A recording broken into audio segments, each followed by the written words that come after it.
Hi hello welcome to మొగటా media. Mega family మీద పథకం ప్రకారమే కుట్ర చేస్తున్నారు. చాలా చాలా పద్ధతిగా ఏదో ఒక రకంగా కుటుంబాన్ని, ముఖ్యంగా మెగాస్టార్ చిరంజీవి గారిని, ఆయనని ఇబ్బంది పెట్టాలి, ఆయన స్థాయిని కించపరిచే విధంగా కుట్ర చేసుకుంటూ రావాలి. ఇదే ప్రధాన ఎజెండాగా సాగుతున్నటువంటిదిగా నాకైతే కనిపిస్తుంది. ఒక పక్క పవన్ కళ్యాణ్ గారితో కలిసి ఉంటూనే, కూటమిలో భాగంగా ఉంటూనే జనసేనను తగ్గించాలనేటువంటి ప్రయత్నాలు రాజకీయంగా ఒక పక్క చేస్తుంటే, ఒక పక్క పవన్ కళ్యాణ్ గారిని అక్కడ పక్కనే ఉంటూ పొగుడుతూ, చిరంజీవి గారిని మాత్రం తిడుతూ, ఇష్టానుసారం ఆయన గురించి ఇష్టం వచ్చినట్టు మాట్లాడుతూ, అబద్ధాలు మాత్రమే ప్రసారం చేస్తూ, అక్కడ అసలు ఏమీ జరగకుండా కూడా రెండు కులాల మధ్య చిచ్చు పెట్టాలనేటువంటి కుట్ర చేస్తున్నటువంటి వ్యక్తులను మీకు కళ్ళకు కట్టినట్టుగా మీకు చూపించే ప్రయత్నం చేస్తాను. దయచేసి ఛానల్ సబ్స్క్రైబ్ చేసుకోండి. మీ విలువైనటువంటి అభిప్రాయాన్ని కూడా కమెంట్ రూపంలో తెలియచేయండి. ఇకపోతే ఇక్కడ ఈ పెద్ద మేడం గారు మీకు తెలిసే ఉంటుంది. మేడం గారు చాలా గొప్ప జర్నలిస్ట్ అని చెప్పుకుంటా ఉంటారనమాట. బట్ ఒకసారి మీకు క్లారిటీగా ఏం మాట్లాడారు అనేది కూడా వినిపిస్తాను. మేడం గారు అందరికీ తెలిసి ఈ మధ్యన చిరంజీవి గారు అంటే కడుపులో యాసిడిటీ వచ్చేస్తుంది ఆవిడకి.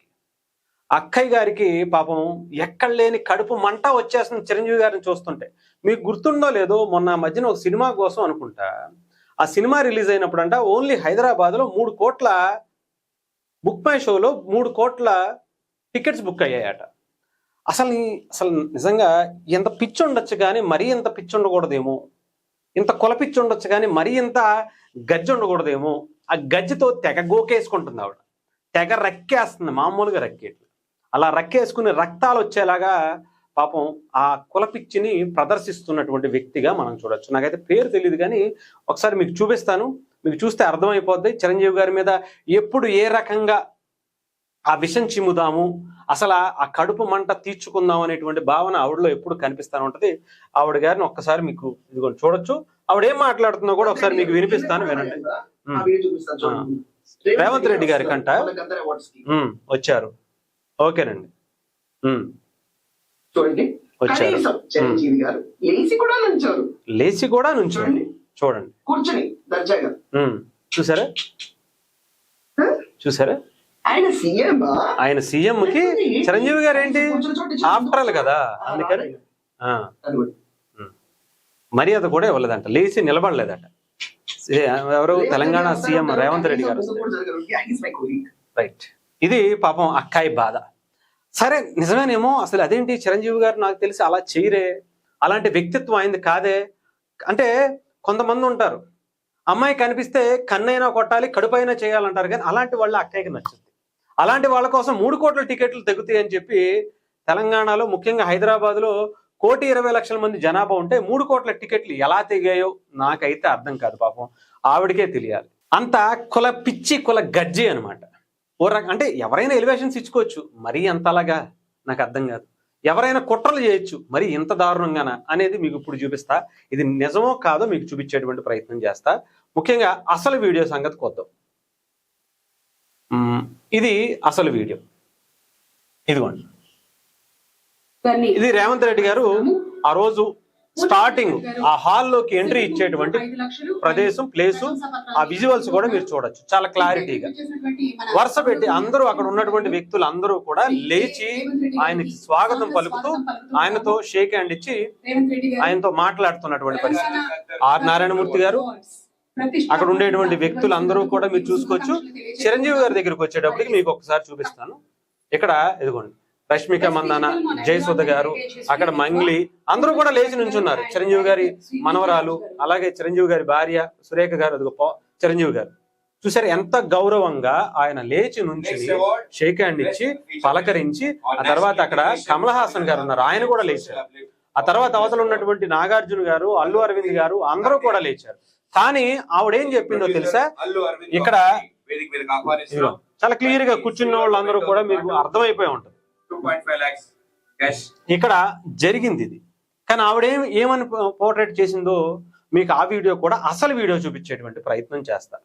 ఆవిడొక్కతే కాదు, ఇంకా చాలా మంది ఉన్నారు ఈ కుట్రలో భాగంగా చేసేటువంటి వ్యక్తులు, వాళ్ళని కూడా మీకు పరిచయం చేస్తాను ఈరోజు. ఈ సినిమా రైట్ అన్న, రైట్.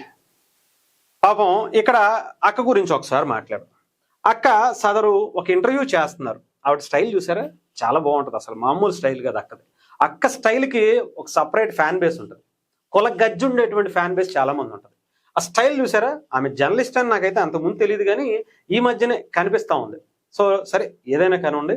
ఇక్కడ ఆయన పేరు రఘురామకృష్ణరాజు గారు, త్రిబులార్ అంటారు. ఇప్పుడు ఆయన ఆంధ్రప్రదేశ్ ఒక నియోజకవర్గానికి ఎమ్మెల్యేగా ఉన్నారు ప్రస్తుతం. అంతేకాకుండా ఒక బాధ్యత కల పదవిలో కూడా ఉన్నారు. ఆయన ఆంధ్రప్రదేశ్ ఉప సభాపతిగా, అంటే డిప్యూటీ స్పీకర్గా అసెంబ్లీలో ఆయన బాధ్యతలు నిర్వహిస్తున్నారు. ఆయన కుటుంబం కావచ్చు, ఆయన గతంలో ఎంపీగా చేశారు. ఆ తర్వాత అంతకు ముందు కూడా రాజకీయంగా ఆయనకి చాలా మంచి పేరు కూడా ఉంది. బీజేపీలో చేసిన, ఆ తర్వాత టీడీపీలోకి వచ్చిన, వైసీపీలోకి వెళ్ళిన, వైసీపీలో జగన్మోహన్ రెడ్డి గారు లాంటి ఒక దుష్ట శక్తిని ఎదుర్కొని నిలబడినటువంటి వ్యక్తి ఆయన మామయ్య గారు కావచ్చు, ఆయన తండ్రి గారు కావచ్చు, వాళ్ళందరూ కూడా సుదీర్ఘ రాజకీయం చేసేటువంటి వ్యక్తులు, రాజకీయ అనుభవం ఉన్నటువంటి వ్యక్తులు. మరి ఇందాక మీరు కాలు మీద కాలు వేసుకుంటున్నారని చెప్పి చూసారు అక్కాయికి మరి ఒక ఉప సభాపతికి, ఇంత ఒక ఎమ్మెల్యేకి ఇదేనా ఇచ్చే గౌరవం? ఆవిడ ఎలా కూర్చుందండి ఇంటర్వ్యూలో? ఆయన ఎలా కూర్చోబెట్టి చూపించిందండి? ఆయన ఎలా కూర్చున్నారు? ఇదేనా? పక్కోడికి మాత్రం నీతులు మాత్రం చెప్పుద్ది అక్కాయ్, ఇక్కడ మాత్రం మనం పాటించేది మాత్రం లేదు. ఇదేనా అక్కాయ్? మీరు అసలు కళ్ళు ఇలా పెద్దవి చేసేసుకుని చూసేస్తారు కదా, ఇదేనా మనం చెప్పే నీతులు? మనం చేసేటువంటి గౌరవం, ఇచ్చేటువంటి గౌరవం ఇదేనా? ఒక సభాపతికి, ఒక ఎమ్మెల్యేకి, మాజీ ఎంపీకి ఇచ్చేటువంటి గౌరవం ఇదేనా అక్క? నువ్వు జర్నలిజం చేసావా? కనీసం చూసావా జర్నలిజం అప్పుడే? ఎప్పుడన్నా నోటికి ఏది వస్తే అది అబద్ధాలు మాట్లాడతాం. ఓకేనా? మరి ఇందాక చూపించింది ఏంటి అని అంటారేమో, అది కూడా చూపిస్తాను. ఇదిగోండి, ఇది రేవంత్ రెడ్డి గారు వస్తూ అక్కడ మీరు చాలా క్లారిటీగా చూసుకోవచ్చు. ఒకసారి మీకు ఆ వీడియో కూడా ఓపెన్ చేసి పాజ్ చేసి మరీ చూపిస్తాను. ఇదిగోండి, ఇక్కడ ఎవరున్నారండి? కాలు మీద కాలు వేసుకుని కూర్చున్నారు. ఎవరు కూర్చున్నారు సార్? అమ్మా, అక్కాయ్, పెద్ద అక్కాయ్, ఎవరు కూర్చున్నారు? నాగార్జున గారు, అక్కినేని నాగార్జున గారు, అక్కినేని నాగేశ్వరరావు గారి అబ్బాయి. ఇంకా ఇలా కొంచెం మీరు కొనుక ముందుకు వెళితే ఇక్కడ అల్లు అరవింద్ గారు ఉన్నారు. ఆ తర్వాత ఇవ్వండి నాగార్జున గారు. ఆ తర్వాత పొలిటికల్ లీడర్స్ జూపల్లి కృష్ణారావు గారు, ఇంకా పక్కన బట్టి విక్రమార్క గారు, అలాగే ఇగోండి మాధురి దీక్షిత్ గారు, కమల్ హాసన్ గారు, వీళ్ళందరూ కూడా ఇక్కడ కూర్చున్నారు.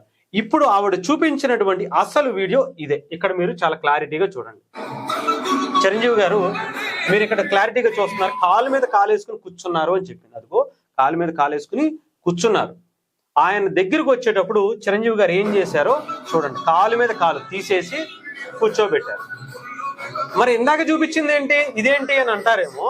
ఇక్కడ ఏం జరిగింది అంటే, ఆయన 4-5 సార్లు స్టేజ్ మీదకి వెళ్ళి కొంతమంది గెస్ట్లకి అవార్డులు ఇచ్చి 2-3 సార్లు స్టేజ్ దిగి కిందకు రావడం జరిగింది.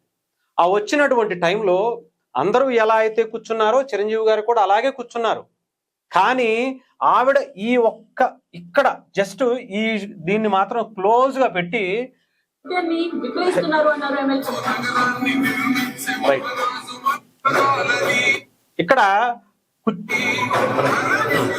ఇక్కడ క్లోజ్ చేసి చిరంజీవి గారిని టార్గెట్ చేయాలని, గౌరవం ఎవరండి చిరంజీవి గారు ఇదేనండి మీకు అని చెప్పి ఆయన డీగ్రేడ్ చేయాలనేటువంటి కుట్ర.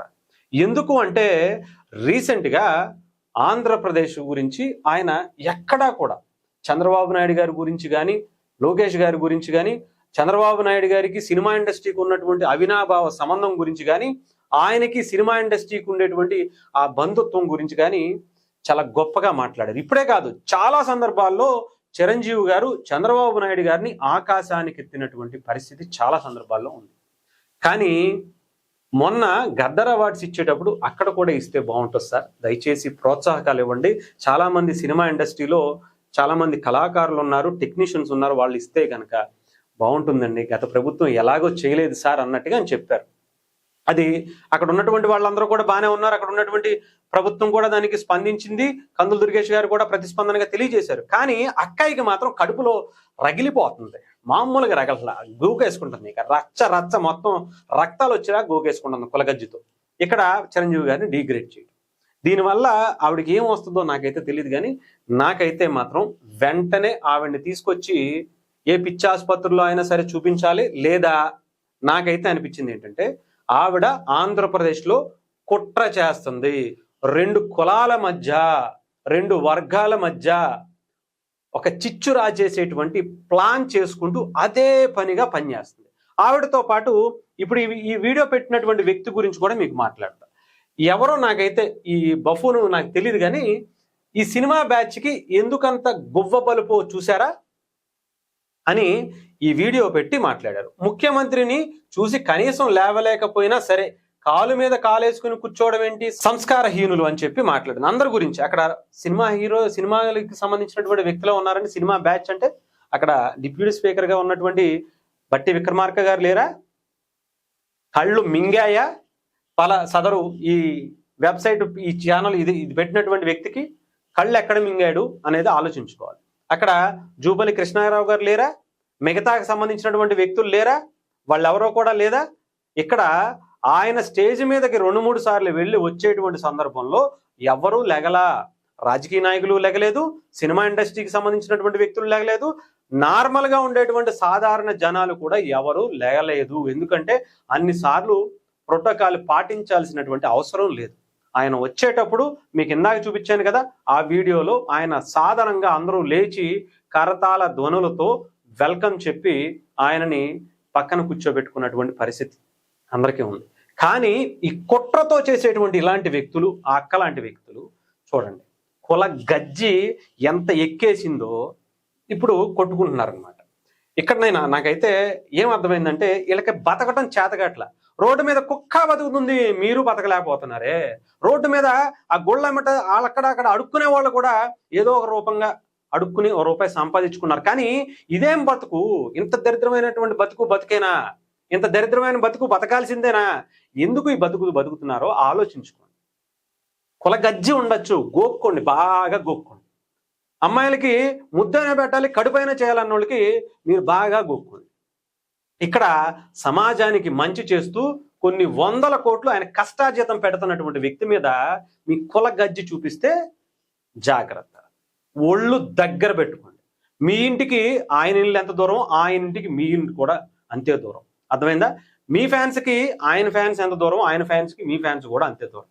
ఇక్కడ కుట్రలు చేయాలని చూస్తే ఖబర్దార్, ఒళ్ళు దగ్గర పెట్టుకోండి. అర్థమైందా? చిరంజీవి గారు లాంటి ఒక గొప్ప సమాజ సేవ చేస్తున్నటువంటి వ్యక్తి దగ్గరికి వస్తే తోలు తీసేస్తాం, అందులో ఎటువంటి సమస్య లేదు. ఒళ్ళు దగ్గర పెట్టుకుని మాటలు నోటిని అదుపులో పెట్టుకుని మాట్లాడితే మంచిది. లేదా మీరు ఎంత వరకు తెగించుకుంటారో దానికి డబల్ త్రిబుల్ ఇవ్వడానికి కూడా మేము సిద్ధంగా ఉంటాం. నష్టపోయేది మీకు బాగా గుర్తుండొచ్చు. పచ్చ చొక్కాలు మొన్నటి వరకు గత 2019 నుంచి 24 వరకు ఇస్త్రీ చేసి లోపల పెట్టుకున్నారు. ఇప్పుడు ఎగేసుకుంటూ వేసుకుని వచ్చేస్తున్నారు, బాగానే ఉంది. దాని వెనకాల ఇచ్చినటువంటి ధైర్యం గురించి కూడా గుర్తుపెట్టుకోండి. అదే 2019 నుంచి ఆ చొక్కా వేసుకుని బయట కనబడితే మీ పరిస్థితి ఏమైందో ఒక్కసారి జస్ట్ అలా రివైండ్ చేసుకోండి. అర్థమైందా? ఒక్కసారి కొంచెం రాష్ట్రం కోసం ఆలోచించుకోండి. మీ కుల గజ్జి కోసం కాదు, రాష్ట్రంలో ఉండేటువంటి యువత, రాష్ట్రంలో ఉండేటువంటి మీలాంటి మీ వాళ్ళకి సంబంధించినటువంటి బిజినెస్లు ఏమైపోయాయి, మిగతా వాళ్ళ గురించి ఆలోచించుకోండి. రాష్ట్ర భవిష్యత్తు గురించి ఆలోచించుకోండి. చంద్రబాబు నాయుడు గారు, లోకేష్ గారు ఎంత గొప్ప పరిపాలన, పవన్ కళ్యాణ్ గారితో కలిసి మెలిసి మనం రాష్ట్రాన్ని గట్టెక్కించాలి అనేటువంటి ఒక బలమైనటువంటి సంకల్పంతో వాళ్ళిద్దరూ కష్టపడుతుంటే తూట్లు పడవాలనేటువంటి ప్రయత్నం చేస్తారా? మీ కుల గజ్జిని వాళ్ళకంటించాలనేటువంటి ప్రయత్నం చేస్తారా? సిగ్గు ఎగ్గు లేకపోతే, బతకడం చేత కాకపోతే ఎక్కడోకి వెళ్ళి అడుక్కునేటువంటి పని అన్నా చేసుకోండి. అంతేగాని ఎందుకు ఈ బతుకు? అక్కడ హ్యాపీగా అక్కడ ఆంధ్రప్రదేశ్ ఒక గాడిలో పడటానికి వాళ్ళంతలా చంద్రబాబు నాయుడు గారు ఆ వయసులో కూడా అంతలా పనిచేస్తుంటే, ఆయన యువకుడిగా ఉండి కూడా ఆయన నిజంగా నారా లోకేష్ గారు ఎంత అద్భుతమైనటువంటి కలుపుగోలు తనంతో ముందుకు వెళ్తుంటే, పవన్ కళ్యాణ్ గారు లాంటి నిజాయితీ పరుడు ఉన్నాడు కదా అని ఒక దశలో అందరూ కలిసిమెలిసి పనిచేస్తుంటే, ఇలాంటి కుటిల బుద్ధితో, కుల పిచ్చితో, కుల గజ్జితో మీరు కొట్టుకు సస్తారా? దాంట్లో మళ్ళీ చిరంజీవి గారిని తీసుకురావాలనేటువంటి ప్రయత్నం చేస్తే తోలు తీస్తారు, గుర్తుపెట్టుకోండి.